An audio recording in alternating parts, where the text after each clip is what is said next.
Hello guys, welcome again. तो हम बात कर रहे थे ट्रेडिशनल मेथड्स ऑफ इरिगेशन की। तो ट्रेडिशनल मेथड्स ऑफ इरिगेशन में क्या क्या आता है। जो इरिगेशन की बात मैंने आपको बताई थी कि इरिगेशन का मतलब होता है फील्ड्स में हमारे पौधों में पानी डालना, उसको बोलते हैं इरिगेशन।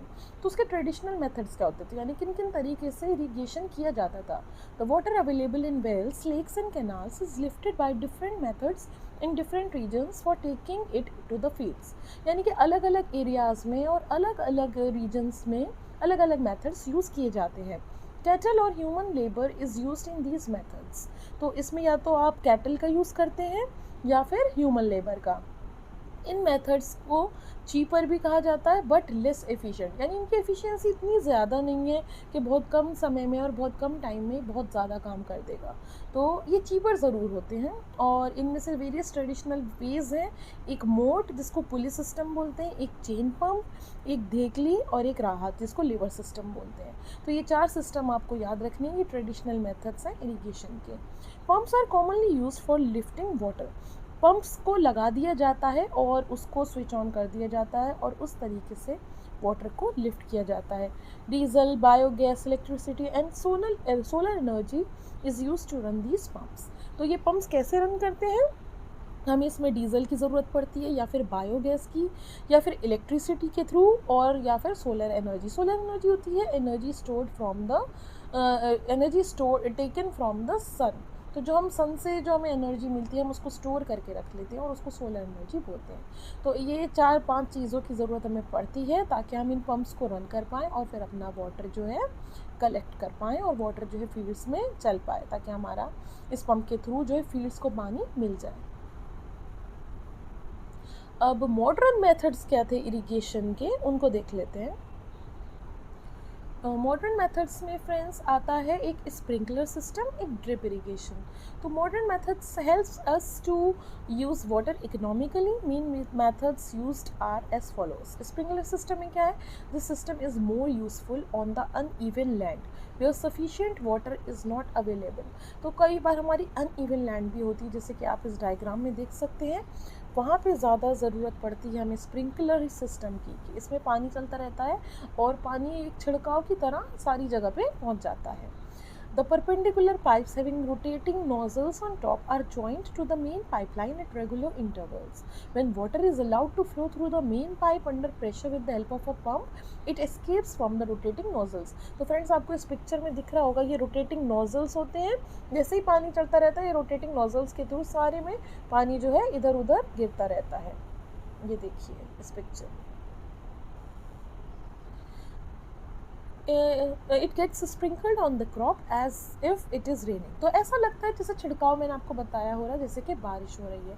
तो sprinkler is very useful for Sandy soil. तो ये मेनली सैंडी सॉइल में बहुत ज़्यादा फ़ायदा करता है। एक होता है ड्रिप सिस्टम। इस सिस्टम में क्या होता है, water falls drop by drop. इसमें पानी जो है ऐसे स्प्रिंकल नहीं होता लेकिन ड्रॉप बाय ड्रॉप गिरता रहता है, जैसे कि आपको यहाँ फिगर में दिख रहा है, just at the position of the roots. तो जहाँ रूट्स होती है ना वहाँ अंदर अंदर पानी ड्रॉप बाय ड्रॉप जाता रहता है, रूट्स को पानी पहुँचाता रहता है। तो इसीलिए इसको बोलते हैं ड्रिप इरीगेशन। जैसे कि ड्रिप भी चढ़ती है ना ग्लूकोज वगैरह की, उसी तरीके से ये ड्रिप होती है। It is the best technique for watering fruit plants, gardens and trees. The system provides water to plants drop by drop. तो इसमें जो सिस्टम है, इस सिस्टम के अकॉर्डिंग ड्रॉप बाय ड्रॉप पानी जाता रहता है, पानी की ज़्यादा वेस्टेज भी नहीं होती है और प्लांट को जितनी ज़रूरत होती है उतना उसको पानी मिलता रहता है, वाटर वेस्ट नहीं होता है।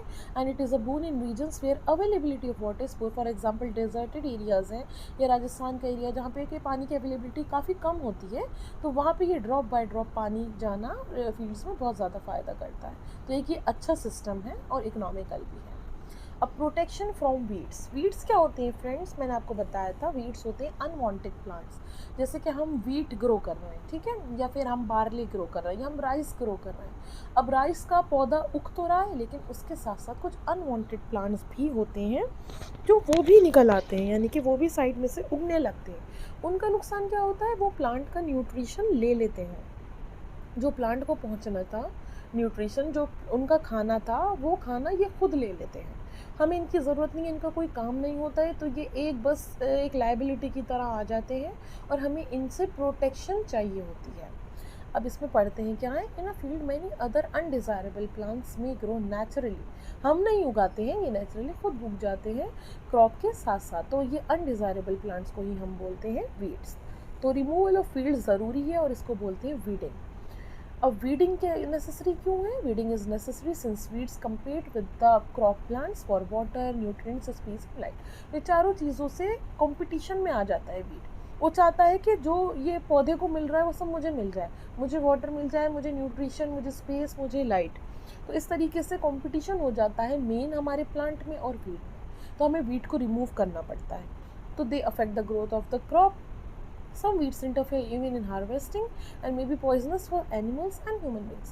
अब मान लीजिए हमने राइस को उगाया लेकिन कोई एक ऐसा वीड जो कि हार्मफुल था, पॉइजनस था, वो साथ में आ गया, वो एनिमल ने भी खा लिया, वो ह्यूमन बींग्स ने भी खा लिया, तो हमें नुकसान हो गया ना। तो इसलिए हमें वीड्स को निकालना ज़रूरी होता है। Farmers adopt many ways to remove weeds and control their growth. Tilling before sowing of crops helps in uprooting and killing of weeds, which may then dry up and get mixed with the soil. तो ये भी एक तरीका है tilling of the soil करके। जब हम crops को सो कर रहे हैं उससे पहले ही हम देख लेंगे अगर वीड्स आसपास तो नहीं है, कोई ऐसा प्लांट तो नहीं है जो कि हार्मफुल साबित हो सकता है मेन क्रॉप के लिए, तो हम उसको उसी टाइम पे निकाल लेते हैं। The best time for removal of weeds is before they produce flowers and seeds. तो वीड्स को निकालना सबसे ज़्यादा ज़रूरी है फ्लावर्स और सीड्स के उगने से पहले। Manual removal includes physical removal of weeds by uprooting और कटिंग में। तो खुद से भी निकाला जा सकता है, जैसे कि हमने उसकी रूट समेत उसको खींच लिया या फिर हमने उसको कट कर दिया ग्राउंड के पास से बिल्कुल, और टाइम टू टाइम। ये नहीं एक बार कर दिया तो हम बिल्कुल टेंशन फ्री होगा कि अब वीड कभी नहीं आएगा, वीड रीग्रो भी कर सकता है। So this is done with the help of a खुरपी। A seed drill is also use to uproot weeds. तो एक सीड ड्रिल की भी ज़रूरत पड़ती है हमें इसको हटाने के लिए, और हमारी काम ये खुरपी से भी हो सकता है। Weeds are also controlled by using certain chemicals called weedicides. Sides का मतलब होता है किल, मारना। weedicides वीड को किल करने वाला, यानी weedicides भी एक ऐसे केमिकल्स होते हैं वो हम यूज़ करते हैं, तो हमें उसमें अपरूट करने की ज़रूरत नहीं है, हमें वीड को काटने पाटने की ज़रूरत नहीं है, हम सीधा सा वो डाल देंगे तो उससे वीड्स भी ख़त्म हो जाते हैं। तो हम इस वीडिसाइड को स्प्रे कर देते हैं फील्ड में ताकि वीड्स ख़त्म हो जाए। तो वो क्रॉप्स को तो डैमेज नहीं करता, लेकिन वो वीड को, क्योंकि वो वीड के लिए स्पेशली बना है, तो वीड को डैमेज कर देता है। The weedicides are diluted with water to the extent required and spread in the fields with the sprayer. आप देख सकते हैं फिगर 1.6 में कि किस तरीके से वीडिसाइड को यहाँ पे स्प्रे किया जा रहा है। As already mentioned, the weedicides are sprayed during the vegetative growth of weeds before flowering and seed formation. Spraying of weedicides may affect the health of farmers, so they should use these chemicals very carefully. तो ये crop को तो damage नहीं करता है, लेकिन farmer को भी तो इफेक्ट कर सकता है, तो इसलिए बहुत केयरफुल होके और पूरी प्रिकॉशंस लेके ही हमें इसको स्प्रे करना चाहिए। They should cover their nose. तो फार्मर या जो भी उसको जो स्प्रे कर रहा है उसको अपनी नोज़ और माउथ को कवर कर लेना चाहिए with a piece of cloth during spraying of these chemicals. Next आता है हार्वेस्टिंग। हार्वेस्टिंग क्या होता है फ्रेंड्स, ये एक इम्पॉर्टेंट टास्क है।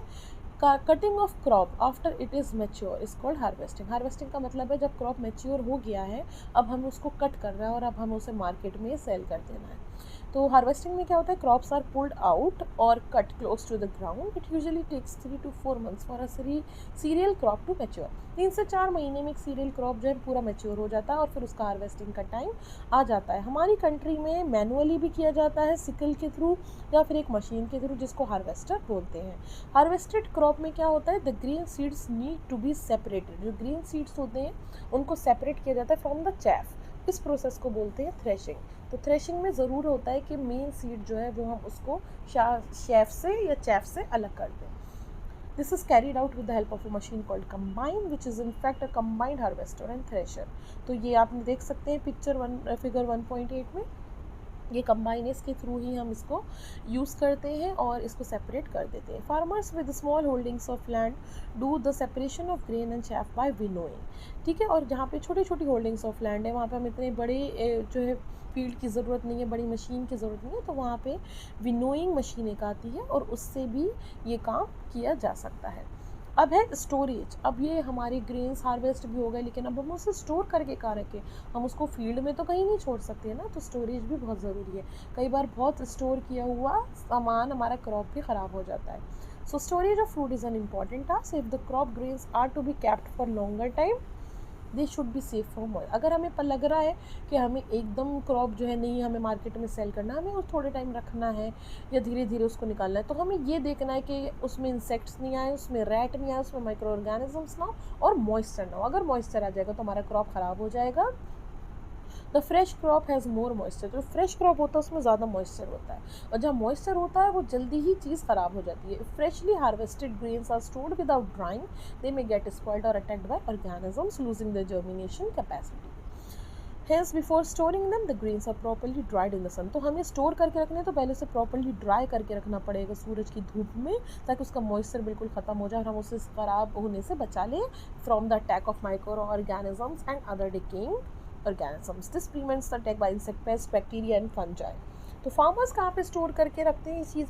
Farmers store grains in jute bags और मेटालिक बिन्स। आपने देखा होगा फ्रेंड्स, आपको इसमें दिख रहा होगा storage of grains in granaries figure 1.10 में इस तरीके से स्टोर करके रखा जाता है। तो लार्ज स्केल स्टोरेज कैसे होती है? सिलोज एंड ग्रैनरीज में, to protect them from pest like rats and insects. ये फिल इन द ब्लैंक्स में या शॉर्ट टर्म आंसर में भी पूछा जा सकता है आपसे, तो ये नाम याद रखिएगा, silos and granaries. Dried Neem leaves होती हैं, वो यूज़ की जाती हैं स्टोर करने के लिए food grains at home. For storing large quantities of grains in big godowns, specific chemical treatments are required to protect them from pests and microorganisms. Now, food from animals. ठीक है, अब हमें फूड कहाँ से मिलता है एनिमल्स में से? After completing this table, you must have seen that like plants, animals also provide us with different kinds of food.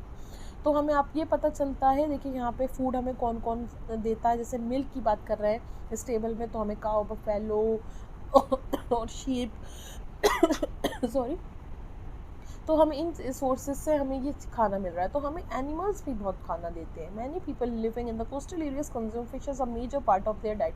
जो कोस्टल एरियाज के सराउंडेड रहते हैं लोग, उनका मेन फोर्स होता है, स्टेपल फूड होता है फ़िश, क्योंकि उनकी कोस्टिंग वगैरह सब वहीं पे हो रही होती है। तो आपने पहले भी इस चीज़ों के बारे में पढ़ा है, हम आगे भी इसके बारे में बात करेंगे। Similarly animals reared at home और in farms have to be provided with proper food, shelter and care. तो हमें अगर पता है कि हमें इस एनिमल से ये चीज़ मिल रहा है, फॉर एग्जांपल आपके घर में काऊ है और काऊ से आपको मिल्क मिल रहा है, तो काऊ को ऐसे ही तो नहीं छोड़ देंगे ना, तो काऊ को प्रॉपर फूड भी देना है, शेल्टर भी देना है और केयर भी करनी है। तो इसी चीज़ को जब हम बड़े स्केल पे करते हैं तो उसे बोलते हैं एनिमल हस्बेंड्री, यानी कि एनिमल की देखभाल करना, उसको प्रॉपर फूड देना, शेल्टर देना, लेकिन एक लार्ज क्वांटिटी में, सिर्फ एक काऊ की नहीं, lots of cows, a couple of cows, बहुत सारी डजन्स में, या जितनी भी लार्ज स्केल पे हमारा वो एनिमल होगा तो उसका देखभाल करना और फिर उसको यूज़ करना कि वो हमें कुछ ना कुछ देगा, जैसे कि मिल्क देगा, या फिर और शीप है जैसे कि, तो शीप की हम स्किन भी यूज़ करते हैं for making fur and wools. तो ये सारी चीज़ें इस चीज़ में एनिमल हस्बेंड्री में कवर होती रहती हैं। So with this we finish a chapter and I will see you in the next chapter. Till then, अगर आपको कोई कमेंट्स करनी है या कुछ आपको पर्टिकुलर पॉइंट समझ में नहीं आया या कोई पर्टिकुलर एक्सप्लेनेशन मुझसे चाहिए, तो please ping me one comment and I will surely reciprocate. See you in my next video. Bye bye.